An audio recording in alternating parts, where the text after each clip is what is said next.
Hi everybody, it's Gemma. Welcome back to Pampered Wolf and welcome to another Foundation Friday, where today we are going to be reviewing the brand new Morphe 2 Hint Hint Skin Tint. Now, just to let everybody know, I am probably going to be calling this a foundation all the way through this review because it's Foundation Friday and I just can't help myself. But I am aware, and I want to make you aware, that this is not a foundation. This is a skin tint with a sheer to possibly medium coverage. This is also not going to be a first impressions review. I've had this on my face a number of times before I'm filming today, so I do know how this is going to wear and how this is going to look on my skin.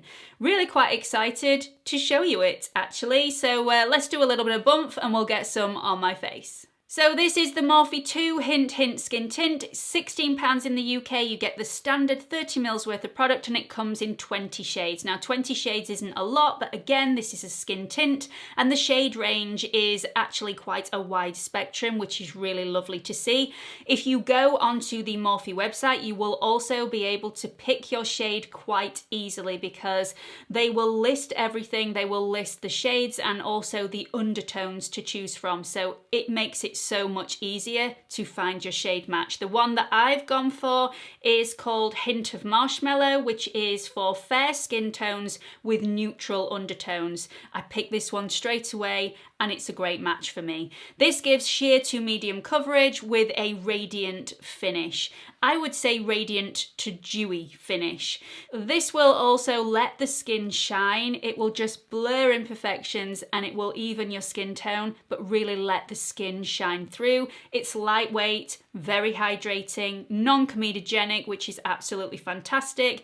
It has a very simple ingredients list, which I always love to see, and it's got some great hydrating ingredients, namely glycerin in there, which I think is an unsung hero. I absolutely love glycerin.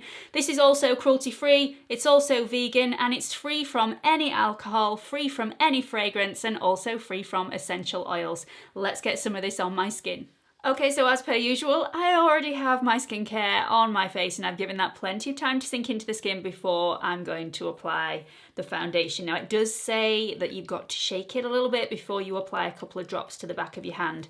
This is a little bit of a shame to me. I mean, the bottle looks, it looks beautiful, doesn't it? It's a really classy bottle, which is lovely to see from Morphe. It has a dropper, but the problem with a dropper is it's really, really difficult to get the end product out of the bottle when it's almost gone, and even if you tip this upside down, I've got a feeling it will be quite difficult. So that's a slight issue for me with it not being in a bit of a squeezy bottle or something that you can cut open. It's going to be very, very difficult to use 100% of the product. So once you've shaken this up a little bit, we can apply a couple of drops to the back of my hand. So I'll just fill the dropper up and show you the consistency of this product. As you can see, it is extremely loose. Very liquidy product, very thin formula, very similar to the Kosas tinted face oil. The formula isn't similar, but the consistency is. So I'm going to go straight in with my Brush Junkie foundation buffing brush, and I'm going to go on this side of my face, and then I'm going to do the other side with a sponge. So I'm just applying the tiniest bit of product, and I'm going to apply it to the skin.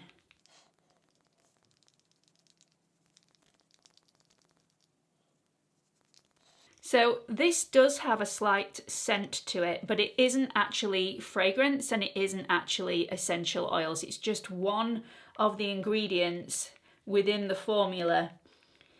It smells quite nice, so it's actually quite pleasant to apply to the skin.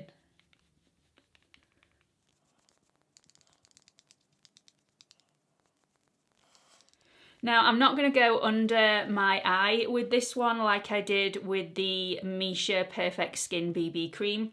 That worked perfectly for me underneath the eye, but I have tried this one a couple of times and it doesn't work underneath the eye for me. It creases quite a lot, so I am going to leave that area out. I think I'm pretty much done here.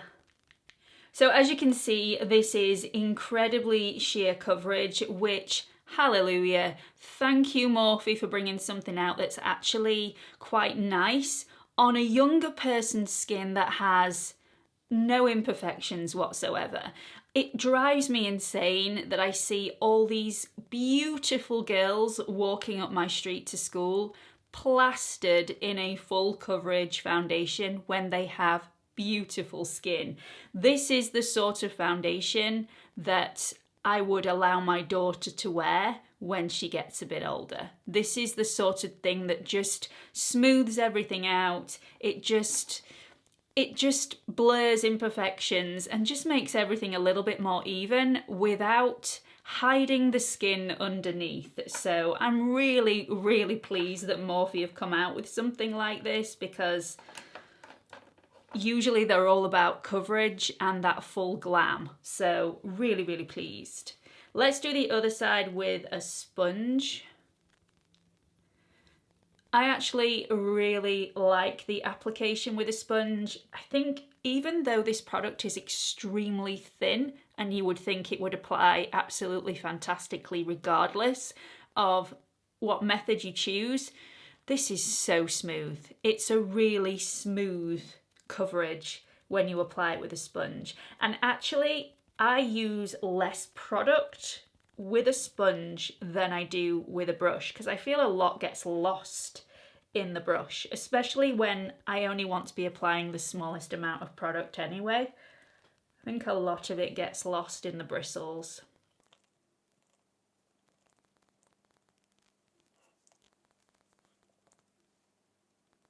So as you can see, it's definitely quite dewy on my skin.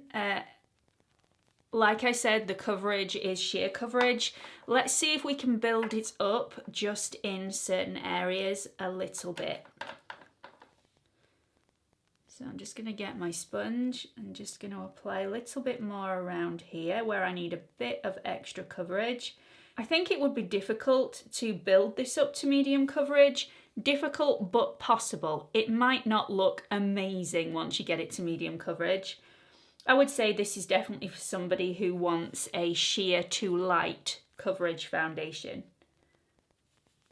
I really like that. It has started to try and sink into my smile line, so I'm just going to take a sponge and make sure that I have very little product around those areas.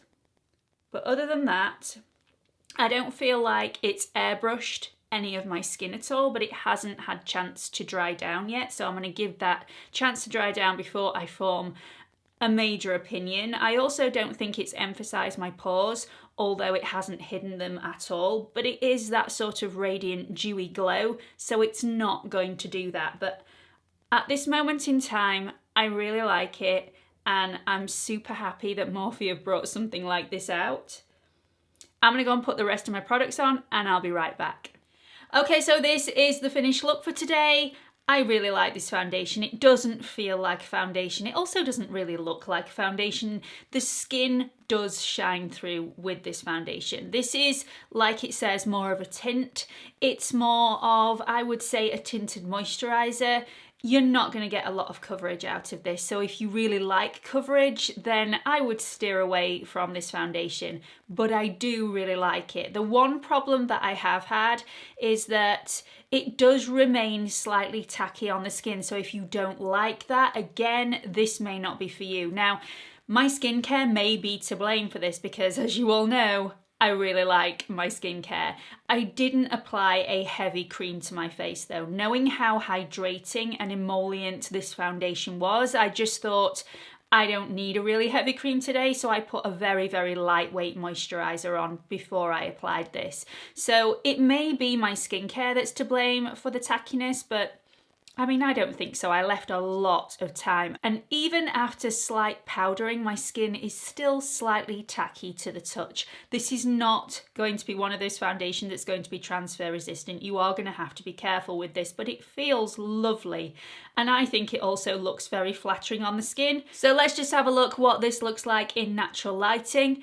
As you can see, this hasn't settled into any fine lines, any wrinkles, any pores, and also any dryness. This hasn't airbrushed my pores at all. It did look a little bit better around the pore area when I added a little bit of powder. Again, you will get much more of a dewy finish with this if you don't powder it. It was a little bit too shiny for me once it had dried down, so I just felt like I needed that little bit of powder. One, to take off the slight tackiness on the surface of the skin, but also to dull that sheen down on the surface of the skin as well. But some of you will absolutely love that. It was just slightly too much for me.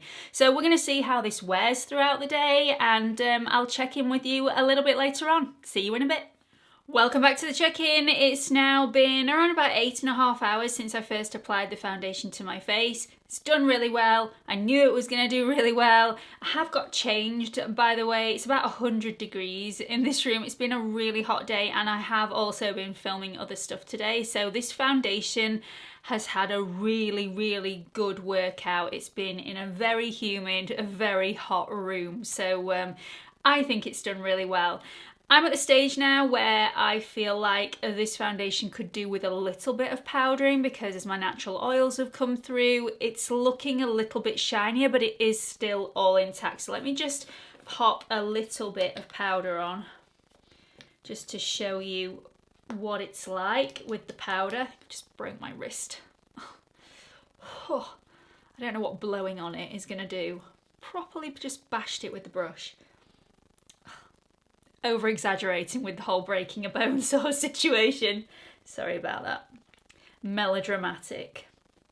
So if you just take it down. Obviously, if you have a lot of oils coming through this, you're going to need to blot first. But I mean, this isn't overly dewy. It's just a little bit dewier than I would like. So as you can see, it just takes off the edge off the shininess, and I'm not going everywhere. I'm just going to go in that T-zone and on the pores, and it just looks so much fresher and so much like it did when I first applied it, rather than something that's been warm for several hours. So I really like this, and I knew I was going to like it because, like I said at the beginning of this review, I've tried this numerous times before I've sat down and done the review. As far as I'm concerned, I've done quite a few reviews recently on sheer to light coverage foundations. This one is the nicest formula, and I think this is the kindest formula with ingredients. There are very few ingredients in here, and the ingredients that are in here are quite kind and gentle on the skin, which is why I said I wouldn't mind giving this to my daughter when she's old enough. Obviously, she won't be having this one because, you know, she's only 9. She's not wearing foundation just yet. But there are no complaints on my part. I think it's a lovely, lovely formula, and it's lasted really quite a nice length of time. 8.5 hours before it really does need powdering, I think is a success. So let's look at this in natural lighting at the 8.5 hour mark, pre me adding powder to my skin. So I've found this really hydrating and very, very comfortable on the skin all day. It's practically weightless. It isn't transfer resistant though, so if you're wanting something transfer resistant, this one will not be for you. I found that it's been really fresh on my skin all day, doesn't sit in fine lines, it doesn't sit in pores or wrinkles, and it hasn't sat in any of my dryness, which is a serious bonus for me.